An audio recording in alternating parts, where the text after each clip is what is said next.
예, 김 기자님부터 말씀. 예. 제가 황교안 후보님 공약을 꼼꼼하게 봤습니다. 그래서 굉장히 눈에 띄는 게 있더라고요. 자유민주주의 대한민국 지키기. 이거를 이제 굉장히 공약 3번째로 해서 큰 타이틀로 해서 굉장히, 잘 하시려고 하는구나라고 했는데 그 밑에 있는 게 총선 결과 180석은 부정선거 결과다. 이렇게 주장을 하셨어요. 그래가지고 지금 작년에 있었던 총선은 부정선거고 특검을 해야 된다라고 주장을 하셨는데 이게 도대체 어떤 근거로 작년 선거가 지금 부정선거라고 주장을 하시는지 좀 짧게 좀 설명해 주십시오. 예, 지금 3군데 재검표가 있었습니다. 그 재검표마다 있을 수 없는 투표용지가 재검표 과정에서 나왔어요. 유권자들은 정상 투표지에다 투표를 했는데 나중에 재검표를 해보니까 있을 수 없는 투표용지가 나왔다. 이것도 전국적인 상황으로 나왔다. 그렇기 때문에 제가 전면 무효다라고 하는 말씀을 드리는 것입니다. 근데 민경욱 전 의원이 이를테면은 투표함을 다시 열어보자 그래가지고 선관위에서 했는데 그게 다 문제 없는 걸로 지금 계속 나왔잖아요. 그런데 지금 선관위나 이 국가 시스템을 못 믿으시는 건가요? 열어봤는데 예. 있을 수 없는 투표용지가 많이 나왔단 말이죠. 예. 예를 들어서 일장기 투표지라고 그래가지고 투표용지에 보면 밑에 투표관리관 도장이 있거든요. 그게 제대로 된 도장이 도저히 볼 수 없는 문드러져 버린 이런 투표용지. 만약 내가 투표 현장에 갔었다면 그런 투표용지를 받았으면 이의제기하지 않겠습니까? 그런 이의제기가 당일에는 없었어요. 투표 당일은. 근데 나중에 보니까 이게 한 1000여 장 넘는 이런 이상한 투표지가 나왔단 말씀이죠. 예. 이건 누가 중간에 집어넣었다는 그런 결론밖에 논리적으로 추정이 안 되는 거죠. 제가 하나만 더 질문 드릴게요. 예, 그러면은 이 주장에 대해서 동조하시는 분이 지금 당에서 몇 분이나 계신가요? 이게 당의 공식 입장이나 이런 건가요? 지금 민경욱 전 의원을 말고는 저는 잘 모르는데 이거 어떤 분들이 같이 뜻을 하시는지 좀 밝혀주시겠습니까? 이거에 대해서? 시민들이 상당한 분들이 예. 뜻을 같이 하고 있습니다. 의원들이나 당직자나 이런 분들은 안 계신가요, 혹시? 의원이나 당직자나 예. 시민들이나 그 마음들은 다 있죠. 그러니까 공식적으로 이거를 부정선거다라고 말씀하시는 분들이 당에 있냐고요. 당대표나 아니, 당장 우선 총장이나 이런 장기표 후보가 예. 공식적으로 기자회견을 했어요. 부정선거였다고. 예. 제가 질문을 이어서 가겠습니다. 좀 전에 투표용지, 이상한 투표용지가 발견됐다는 거 있지 않습니까? 그거는 어느 매체를 통해서 보도가 됐나요? 제가 봤습니다. 가서. 예, 직접 가서 본 겁니다. 언론사에 제보 좀 해보셨나요? 크게 알려야 될 텐데 왜 보도가 안 될까요? 제가 여러 루트를 통해서 얘기를 했지요. 예. 그리고 제가 우리 대선 후보들 간담회 때 직접 사진을 보여드리면서 설명을 드렸습니다. 그 당시에 제가 설명드린 게 언론에 다 보도가 됐습니다. 예를 들어 언론사에서 이것이 정말로 이상한 표가 발견됐다라는 보도는 저는 본 거 없고요. 제가 본 건 주로 극우 유튜버들이 하는 거기서만 주장하는 거로 알고 있거든요. 그런데 지금 대선에 나오신 분이 어떤 공식적인 매체들에 보도되지 않은 얘기를 그저 유튜브만 보고 이렇게 공적으로 발언하시는 것이 적절한가? 김 교수님, 제가 우리 이제 대선 후보들 간담회에서 보여드린 이 장면과 상황은 우리 유튜브뿐만 아니라 방송에서 다 그대로 보도가 됐습니다. 어느 방송이죠? 아니 그 당시 여러 방송들이 나와서 같이 그러니까 했죠. 그렇게 주장하는 사람들이 있다는 것은 보도가 됐을지 몰라도 어느 방송사도 쉽게 말하면 조선일보, 중앙일보, 동아일보 같은 보수 신문에서도 그런 주장들은 진지하게 받아들이지 않고 있는 걸로 알고 있습니다. 제가 실제 증거물을 제시를 했습니다. 증거물들을 방금 말씀드리는 것처럼 여러 기자들 앞에서 직접 다 보여드렸어요. 여기 제가 가지고 있는 스마트폰에 담겨 있는 걸 다 보여주었습니다. 그리고 투표용장에서 있을 수 없는 빳빳한 투표용지가 있다. 이런 얘기도 했고 그것도 다 보여줬고요. 예, 이것이 이 사진이 언론을 서칭해 보면 여러 군데 나와 있습니다. 예, 모든 음모론은 다 나름대로 근거를 갖고 있습니다. 달착륙 음모론도 다 근거를 갖고 나오거든요. 그런데 그것들을 이성적으로 판단을 하셔야 되는데 사실 당시 총선이라는 것은 참 민주당의 압승이 예상됐고요. 심지어 민주당에서는 뭐냐면 그때 유시민 씨가 180석 들고 나왔지 않습니까? 까기 전에. 이분들은 다 시뮬레이션 돌려본 겁니다. 돌려봐가지고 딱 압승한다. 정확한 숫자까지 다 예측을 하고 있는데 이상하게도 그 당시에 미래통합당인가요? 그분들만 자기들이 이길 거라고 착각을 하고 있는데 그런 착각을 줬던 게 바로 유튜브들의 유튜브 방송이거든요. 그 세계에서만 했다가 나중에 그 참패로 나오니까 그 다음부터 뭐라고 나오냐면 인지 부조화 상태에 빠진 거예요. 내가 이걸 해석하는 방식이 유튜브의 얘기를 듣고 얘기하는 게 아니고 재검표 현장에서 가서 본 투표용지들을 그걸 토대로 해서 제가 얘기를 하고 있는 예, 겁니다. 좋습니다. 네, 잠깐만, 황 후보님 좋습니다. 그러면 그 잘못된 투표지 또는 이상한 투표지, 정상이 아닌 투표지를 보시고 나서 어떤 대응을 하셨습니까? 지금 후보자들이나 국힘당에 무슨 회의를 할 때 보여주시는 거 외에 법적으로 어떤 대응을 하셨습니까? 지금 인천에서의 재검표 직후에 해당 민경욱 의원이 선관위를 고소했습니다. 예, 아니 지금 그거는 수사 민 중에 의원이 있습니다. 한 거고 제가 우리 같이 후보께서. 협의해서 내 네. 판단에는 이렇다 얘기를 했고 또 그것을 같이 얘기하는 분들이 함께 논의해서 이거는 당연히 고소해야 된다.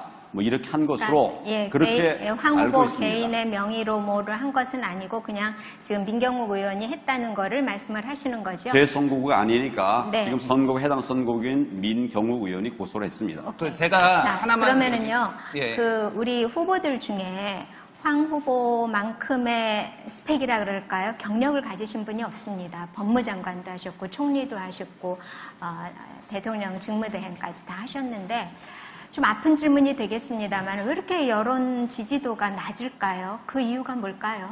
지금 그 아까 얘기하던 거 이제 마저 한다면 아니요, 아까 그거는 이제 다른 질문이 또 나오면 하시고, 예. 네. 지금 제가 여쭤본 질문에 대해서 답을 간단하게 좀 해주세요. 지난번 총선에서 우리가 의석을 많이 얻지 못했고 숫자적으로 패했습니다. 이 부분에 대해서 제가 그 당시 당 대표였기 때문에 모든 책임을 내가 진다 하고 그 다음에 어떻게 보면 이제 침묵의 시간을 가졌죠. 오래 그런 시간을 가졌습니다. 제가 다시 정치를 한다고 한 것이 지금 한 달 조금 넘었습니다. 아직 짧습니다. 앞으로 시간 많이 있습니다.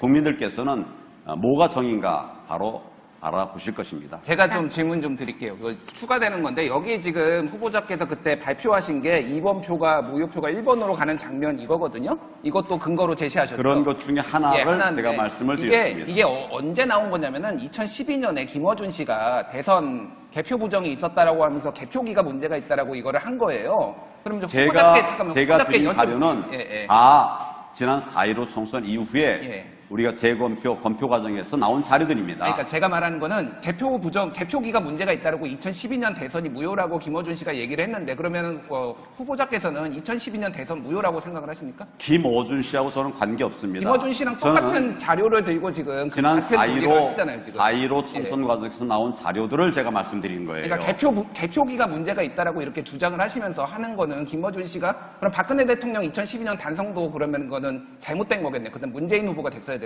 지금 저는 4.15 총선에 대한 문제를 제기하고 아니, 있습니다. 그러니까 말씀하신 무슨 얘기냐면요. 예. 지금 그 말씀하시는 얘기랑 김어준 씨가 했던 얘기랑 똑같다는 얘기예요. 글쎄 내가 본 얘기를 하는 겁니다. 그러니까 우리가 김어준 본 씨도 얘기. 봤겠죠. 예.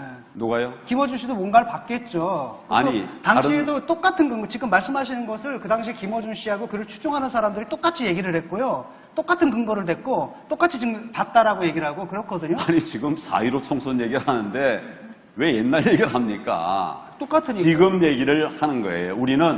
우리 이제 참관했고 또 변호인으로 참여했던 분들이 확보한 자료를 제가 말씀드린 겁니다. 옛날 자료가 아니라 바로 이 자료예요. 예, 그래서 지금 특검을 주장을 하시는 거죠. 그렇죠. 네, 그거는 그렇고요. 제가 볼 때 저는 황 후보의 정책은 굉장히 좀 특별하리라 기대를 했습니다. 그런데 제가 받아본 자료에 따르면 과연 총리를 지내시고 대통령 직무대행을 하셨을까 할 정도로 정책이 너무 허술해요. 그러니까 아이를 키우기 행복한 나라, 그게 처음이고 경제에 대해서도 거시적, 미시적 그런 대책은 전혀 없으시고 외교 안보 쪽도 찾아볼 수가 없고 그렇습니다. 자, 어제 국제 IOC는 북한 IOC의 활동을 내년 연말까지 정지시켰습니다. 그리고 재정 지원도 끊겠다 그러고 기존에 지불이 된 것도 다 회수하겠다 그랬어요. 내년 북경 동계 올림픽 제가 볼 때는 러시아에서 있었던 1980년도 모스크바 올림픽하고 똑같이 이거는 보이코트 대상 아닌가. 하는 생각이 듭니다. 러시아 올림픽이 왜 보이콧 됐는지는 아시나요? 뭐 대강 알고 있습니다. 네, 아프가니스탄을 구소련이 침공을 했기 때문에 그 다음에 있는 모스크바 올림픽을 보이콧했습니다. 50여 개국이 그랬어요. 그랬을 때 중국도 같이 보이콧하고 선수들을 내보내지 않았습니다. 인권 탄압이라는 이유로 그렇게 했거든요. 그러면 지금 홍콩이나 위구르나 내몽골이나 또는 탈북자들이나 이 인권 탄압이 중국이 저지르는 인권 탄압이 엄청난데 이 보이콧 해야 된다고 생각하지 않으십니까? 뭐 여러 가지 종합적인 검토가 필요하겠죠. 지금 지적한 내용들 틀리지 않은 부분이 많습니다.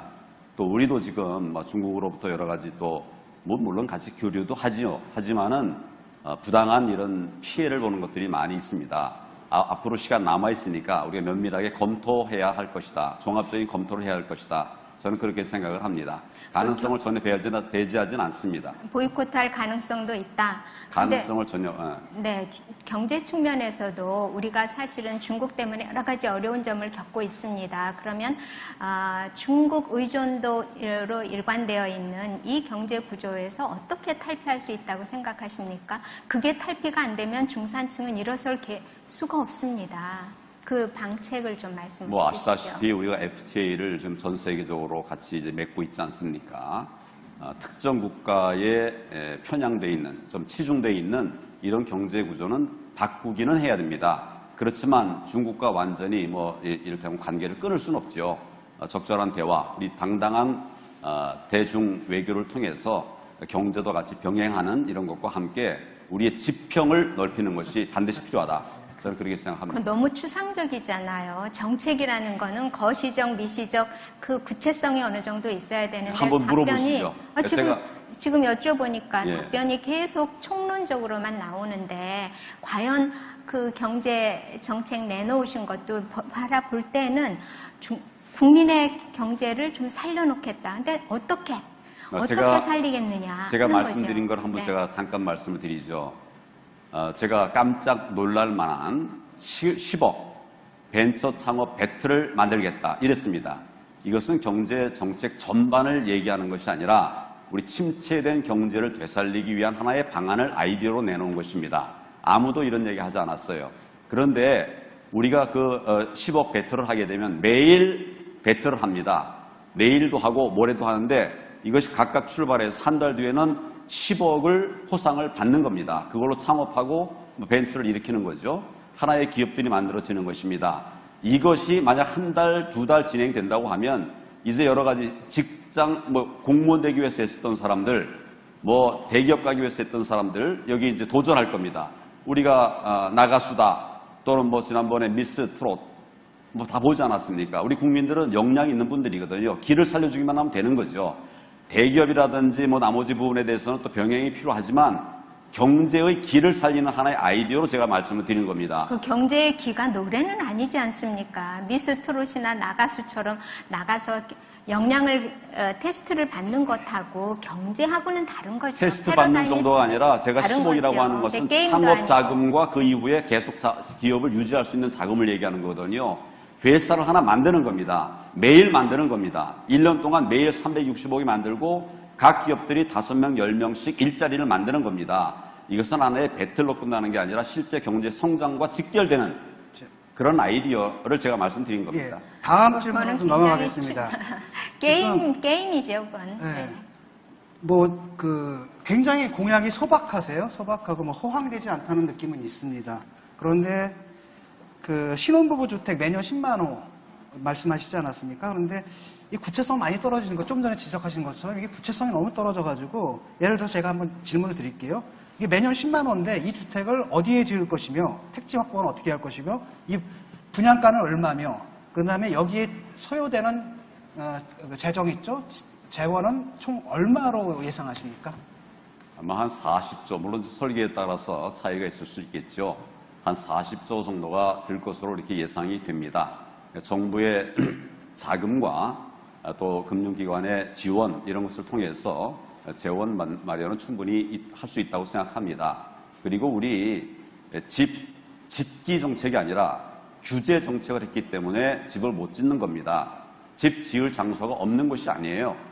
또 집 예를 들면 아주 쉽게 말하면 전국에 노후주택이 300만 호가 있습니다. 이거 리모델링만 잘해도 그거보다 6배, 7배의 더 많은 집을 만들 수가 있거든요. 그러니까 300만에 7이면 2천만 호를 만들 수 있다는 얘기입니다. 얼마든지 기회는 있어요. 우리가 정책 방향만 잘 잡으면 집 마련하기 어렵지 않습니다. 그러니까 24평 규모의 조그만 아파트다, 국민 아파트다 그러면은 분양가는 어느 정도 생각하고 계십니까? 4억 정도 생각합니다. 네, 제가 질문 좀 드리겠습니다. 황교안 후보에 대해서 선당 후사가 아니라 선사 후당이다 이런 언론 보도가 있더라고요. 그래서 개인의 이익, 당의 어떤 이익보다는 개인의 이익을 위해서 움직인다 이런 게 있는데 예를 들면 올해 5월달에 백신을 미국에 받으러 가셨는데 당이 지금 국민의힘이 당이 공식적으로 박진학 의원 두 분을 이제 파견을 하기에 앞서서 본인이 먼저 가가지고 그것도 공식 라인도 아니고 전 국무부 아태 차관보를 전직을 만나서 백신을 달라고 해서 당이 받아야 될 스포트라이트를 다 뺏었다. 게다가 그 당시에 백신을 달라고 하는데 서울하고 국민의힘이 지자체인 데부터 먼저 달라고 해라. 그래서 서울, 부산, 제주만 먼저 달라고 해라. 그래서 국민 분열시키는 거 아니냐 이런 지적도 받으셨어요. 자, 어떻게 생각하십니까? 선사 후당이라는 그 지적에 대해서 어떻게 지금 말씀하신 게 팩트에서 많이 틀리다는 건 아시죠? 어떤 게 틀립니까? 그건 설명을 해주십시오. 예. 당에서 가겠다고 하기 전에 내가 간 겁니다. 또 우리 정부, 문재인 정부가 가겠다고 하는 말을 하기 전에 내가 간 겁니다. 가겠다고 하는 마음이 있었던 건 모르겠어요. 그렇지만 바깥으로는 나간다는 이야기가 전혀 없었습니다. 없었기 때문에 제가 2월, 3월부터 준비해가지고 몇 달 준비해서 나간 겁니다. 그 뒤에 당에서도 왔고 또 문재인 대통령의 방미 계획도 잡혔습니다. 그 지자체 문제는 하도 안 하니까 제가 나간 겁니다. 근데 그 당이 그리고 제가 그동안 예. 총리하면서 또 대통령 권한 대행하면서 미국에 많은 인맥이 있죠. 너무 답답하니까 제가 간 겁니다. 이 정부가 잘했으면 제가 뭐하러 아니 근데 가겠습니까? 현직도 아니고 전직을 만나서 어떻게 백신을 확보하겠다라고 하신 제가 거고 실제 가서 예. 거기서 1000만 회분을 약속을 받고 왔어요. 아니 근데 어디 있습니까 그 백신이 그러면 1000만 회분 그 백신 1000만 회가 캠벨이 주겠다고 했습니다. 그러니까 그 백신 지금 어디 있냐고요. 그러니까 그 전직 내가 관료를 약속을 만나서 받았으면 그렇게 하시면 그 이후에 간 분들이 예. 내가 얘기한 걸 잘 활용을 해서 그렇게 역할을 했었으면은 왜 서울, 부산, 저는 제주만 저는 지금보다 하려고 훨씬 더 많은 백신을 우리가 받을 수 있다, 그러니까 있었다. 이렇게 결론적으로는 생각합니다. 약속은 받았는데 백신 확보는 사실은 다른 사람들이 못한 것이다 이렇게 말씀하신 것 같고 그 다음에 이제 저로서는 물꼬를 트는 거지 내가 정부 역할을 하고 있는 사람은 아니지 않습니까? 물꼬를 텄다. 그렇게 그러니까 생각하시면 약속을 되겠습니다. 받았다는 것이 무슨 뭐 있습니까? 서면으로 뭐 썼다든지 이게 아니라 그냥 저는 만났을 때, 민간인이고 예. 그러기 때문에 그분하고 뭐 계약을 체결하진 않죠. 네네. 그렇지만 미국의 유력한 분들, 제가 얘기하면 다 아는 분들이 저하고 지금 한미 동맹이 무너져 있다는 점에 인식을 같이 하면서 안타까워하면서 제가 이제 우파 정부에서 정권 총리도 하고 한 것을 아니까 협력하겠다, 돕겠다 이렇게 하면서 수치 얘기까지도 한 겁니다. 네, 지금 황 후보를 바라보는 국민의 시각이 굉장히 다층적인 거는 아시지요? 예, 그렇습니다. 상당히 많은 분들이 좀 안타까워하는 측면도 있습니다. 예컨대 2014년도에 그 국정농단 사건이 터졌을 때 그때 법무장관 하셨죠. 2014년도에 무슨 사건인가요? 14년도에 비선실세, 저- 비선실세 국정개입 의혹 사건이 터져서 조사를 했어요, 수사를. 뭐에 대한 케이스인가요? 최순실이요. 아, 그 네, 2014년인가요? 14년입니다. 법무장관 하실 때죠. 아, 하여튼 뭐, 저는 네. 그보다 훨씬 뒤로 알고 있는데. 네, 그리고 이제 16년에 본격적으로 터졌죠. 예, 그래서 그때 2014년도에 그 의혹 사건이 터졌을 때 좀 잘 수사도 하시고 제대로 하셨으면 2016년 또는 2017년 같은 그런 엄청난 일은 없지 않았을까 하는 그런 의구심을 가진 사람들이 많습니다. 그래서 저는 그 저희에게- 당시에 잠깐만요. 예. 그 당시에 이제 법무장관, 총리 이렇게 하시면서 이런 사건들의 그 위험성, 사회적 폭발성 이런 걸 예견 못 하셨습니까? 구체적으로 무슨 사건을 말씀하시는지는 최순실 사건이요. 최순실 사건은 네. 근데 2017년도에 언론에서 최순실 관천 사건이라고 경정이 하지. 예. 했던 그 네. 정오회 문건 말씀하시는 거예요. 어떤 거? 정오회 비선실세 국정 개입 청와대에서 사건이요. 그 나왔던 앞에 사건. 수사가 네. 이루어진 거. 네, 예, 그 예, 수사를 제대로 했더라면은 예. 2016년, 2017년에 이 엄청난 파장을 몰고 오는 이 현대사의 이 정말 엄청난 사건이잖아요. 예. 이것까지는 가지 않았을 것 아니냐 이런 생각을 하는 사람들이 많습니다. 그래서 예. 돌이켜 보시면 좀 예. 아쉽고 그런 점이 없으십니까? 전 많이 아쉽죠. 어떤 점이 구체적으로요? 구체적으로 좀 실제로 말씀해 제가 주세요. 경험한 것과 제가 아는 것보다는 굉장히 많이 좀 왜곡되거나 부풀려져 있는 부분이 많습니다. 그런 부분은 결국 시간이 지나면 역사적인 평가를 받으리라 저는 이렇게 생각을 합니다. 역사적인 예. 평가를 자, 받기 이전에 너무 교수님, 많은 사람들이 시간이 다 고초를 됐습니다. 겪고 있잖아요. 제가 그 인터넷 온라인상으로 올라온 질문들을 대신해서 질문을 드리겠습니다. 이런 질문이 올라왔습니다. 언론이 황교안 후보를 의도적으로 배제하고 있다고 하는데 동의하시나요? 이런 질문이 있네요. 저는 그런 일이 없었으면 좋겠는데 현실은 그런 일이 있는 것 같습니다. 왜 그렇게 생각하시죠? 글쎄요. 하여튼 여러 가지 이제 원인이 있겠죠. 제가 그 단어를 제가 알고 있습니다만 지금 여기서 말하고 싶지는 않습니다. 그렇지만 언론이 공정한 보도를 해야 되는 것은 맞다고 생각하고 저는 모든 언론이 다 그렇다고 생각하지는 않아요. 하여튼 제가 더 잘하겠다는 말씀을 드리겠습니다. 그리고 이제 또 다른 질문이 있습니다. 총선 불복하시는 겁니까? 라는 질문이 있습니다. 저는 총선 불복하는 게 아니라 불법 선거에 대해서 대응을 하는 것입니다. 선거에 불법이 있었다고 하면 그건 대응해야 되지 않겠습니까? 예. 또 다른 질문이 있는 게 국회의원 모두를 탈락 처리하고 다시 총선거 치르실 거예요? 라는 질문도 있네요. 제가 잘 국회의원 모두를 탈락 처리하고 다시 총선거 치르실 거예요? 라는 질문도 있네요. 저는 지난 4.15 총선은 전면 무효라고 생각합니다. 그 이후의 절차는 또 정치권에서 다루어가야 될 일이라고 생각합니다. 그 기록적인 참패를 책임을 안 지고 지금 그래서 부정선거 음모론으로 그렇게 빠져드시는 건 아닌가? 당시 당대표로서 그거를 책임지셔야 될 자리죠. 제가 그 모든 책임을 지고 4월 시간이 15일 다 됐습니다. 밤 11시에 예. 모든 당직을 시간이 다 공개한 됐습니다. 물러났습니다. 예, 감사합니다. 책임을 자, 지는 22분 마음이었습니다. 주어진 시간이 다 됐기 때문에요. 예, 죄송합니다. 하실 말씀이 있는데 딴 후보하고 균형을 맞춰야 되기 좋습니다. 때문에 22분. 좋습니다. 예, 오늘 수고 많이 하셨습니다.